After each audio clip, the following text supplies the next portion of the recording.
Share Shah Suri. நம்ம வரலாற்றில் வந்து அவுரங்கசீப், ஷாஜஹான், அக்பர் இவங்கெல்லாம் பற்றி படித்ததை காட்டிலும் மிகச்சிறந்த ஒரு ஆட்சியாளரான இவரை பற்றி அதிகமான வரலாறுகளில் சொல்லப்படலை. என்ன காரணம்னு தெரில.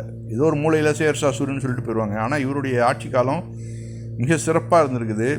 அதை பற்றி நம்ம இந்த பதிவில் பார்ப்போம். ஓகேங்களா? ஷேர் ஷா சூரி பிறப்பு 1486 ஷஷாரமில் பிறக்கிறாரு. கலிஞரில் இறக்கிறார் 1545. ஆப்கானிஸ்தான் சூர் வம்சத்திலிருந்து வட இந்தியாவின் பேரரசராக இருந்தார். அவர் ஆட்சியாளர் பொறுப்பான நீண்டகால அதிகாரத்தை ஒழுங்கமைத்து கவனமாக கணக்கிடப்பட்ட வருவாய் அமைப்பை உருவாக்கினார்.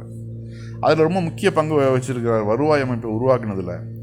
அவரை பற்றின மேற்கொண்டு விவரங்களை நம்ம படிப்போம். குதிரை வளர்ப்பவரான ஹசன் கானின் 8 மகன்களில் ஒருவரான ஃபரீத் தனது தந்தைக்கு எதிராக கலகம் செய்துவிட்டு வீட்டை விட்டு வெளியேறி ஜான்பூரின் ஆளுநரான ஜமால் கானின் சேவையில் ஒரு சிப்பாயாக சேர்ந்தார். பின்னர் அவர் பீகாரின் முகலாய மன்னரிடம் பணியாற்றினார். அவர் துணிச்சலுக்காக ஷேர்கான் என்ற பட்டத்தை வழங்கினார். அவருக்கு, அதாவது ஷேர்னா உங்களுக்கு சிங்கம், அதான் ஷேர்கான் அவருக்கு ஒரு பட்டத்தை வழங்குகிறாரு. அவர் ஒரு வங்காள இராணுவத்தை தோற்கடித்த பிறகு பீகாரின் ஆட்சியை கைப்பற்றினார். 1539 ஆண்டின் முற்பகுதியில் அவர் வங்காளத்தையும் புத்திசாலித்தனமான வேலையின் மூலம் வங்காளத்தின் தென்மேற்கு உள்ள ரோஹதாஸ் கோட்டையையும் கைப்பற்றினார். ஜூன் 26, 1559 நடந்த சௌசா போரில் முகலாய பேரரசர் ஹுமாயூனை தோற்கடித்து ஃபரீத் அத்-தீன் ஷேர்ஷா என்ற அரச பட்டத்தை ஏற்றுக்கொண்டார். 1540 கன்னௌஜியில் அவர் மீண்டும் ஹுமாயூனை தோற்கடித்தார். அவர் வங்காளம், பீகார், இந்துஸ்தான் மற்றும் பஞ்சாபிலிருந்து தனது எதிரிகளை விரட்டி அடித்தார். மேலும் வடமேற்கு எல்லையில் உள்ள பலூச் தலைவர்களையும் அடக்கினார். டெல்லி சுல்தானை விரிவுபடுத்தும் நோக்கத்துடன் அவர் குவாலியர் மற்றும் மால்வாவை கைப்பற்றினார். ஆனால் கலிங்கர் முற்றுகையின் போது கொல்லப்பட்டார். ஆக இவர் மிகச்சிறந்த ஒரு ஆட்சியாளராக இருந்திருக்கிறாரு. பல இடங்களை வந்து கைப்பற்றுகிற இந்தியாவில் முக்கியமான இடங்கள்லாம் இவருடைய ஆட்சியில் இருந்திருக்கிறாரு. இந்தியாவின் சிறந்த முஸ்லீம் ஆட்சியாளர்கள் ஒருவரான ஷேர்ஷா தனியார் பதவியிலிருந்து உயர்ந்து பேரரசரானார். இராணுவத்தையும் வரி வசூலையும் திறம்பட நிர்வகித்தார். மேலும் தனது மக்களுக்காக சாலைகள், ஓய்வு இல்லங்கள் மற்றும் கிணறுகளை கட்டினார். அவர் பொதுவாக முஸ்லீம் அல்லாதவர்களை பொறுத்து கொண்டார். அங்கே வந்து இந்து முஸ்லீம் கலவரங்கள்லாம் அதிகமாக ஏற்படலை இவருடைய ஆட்சி காலத்திலலாம். அதாவது சில இந்துக்களை வந்து இவருக்கு எதிராக செயல்பட்டாங்கள்ல, அவர்களை வந்து கொடுமைப்படுத்திருக்கிறார். அதே மாதிரி இஸ்லாமியர்களையும் கொடுமைப்படுத்தியிருக்கிறாரு இவருக்கு எதிராக வேலை செஞ்சவங்களை. சசாரத்தில் உள்ள அவரது கல்லறை இந்தியாவின் மிக அற்புதமான ஒன்றாகும்.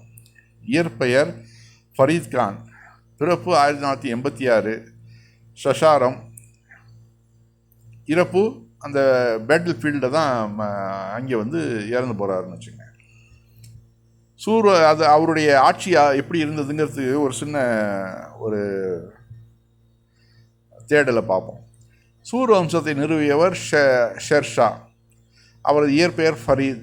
அவர் பீகாரில் உள்ள ஷசாரத்தில் ஜாகிர்தாரான ஹசன் கானின் மகன். பீகாரின் ஆப்கானி ஆட்சியின் கீழ் அவரது துணிச்சலுக்காக அவருக்கு ஷேர்கான் என்ற பட்டம் வழங்கப்பட்டது.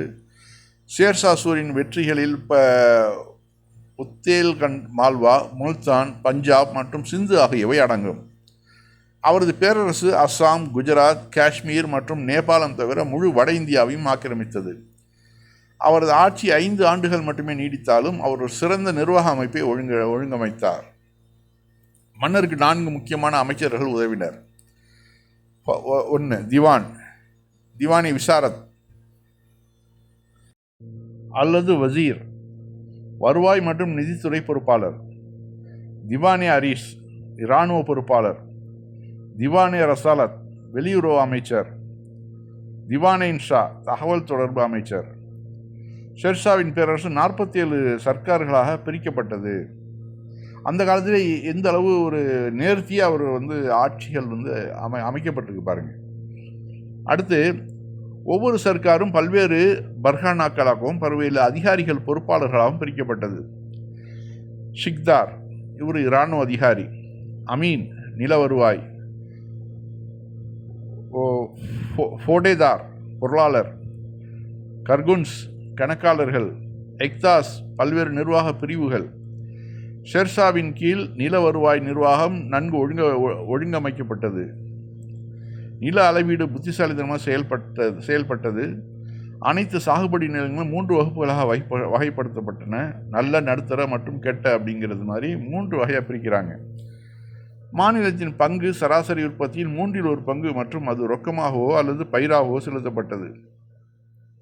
ஷேர்ஷா அணை எனப்படும் புதிய செப்பு நாணயங்களை அறிமுகப்படுத்தினார். இந்த நாணயம் I don't give a Damian என்ற ஆங்கில சொற்றொடருக்கான சாத்தியமான ஆதாரங்களில் ஒன்றாகும் என்று நம்பப்படுகிறது. ஏனெனில் அதன் மதிப்பு சிறியது. காவல்துறை திறமையாக மறுசீரமைக்கப்பட்டது மற்றும் அவரது ஆட்சியின் போது குற்றங்கள் குறைவாக இருந்தன. அதுதான் முக்கியம். ஆட்சி அதிகாரம் எல்லார்கிட்டையும் இருக்குங்க.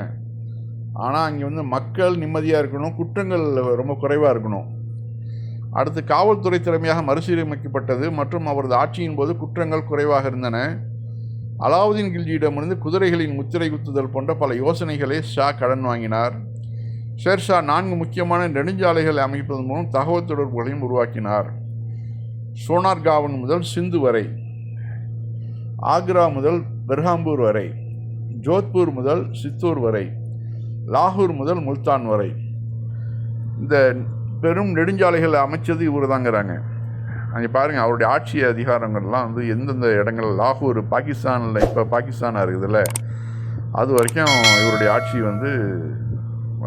நீண்டு இருந்திருக்குது.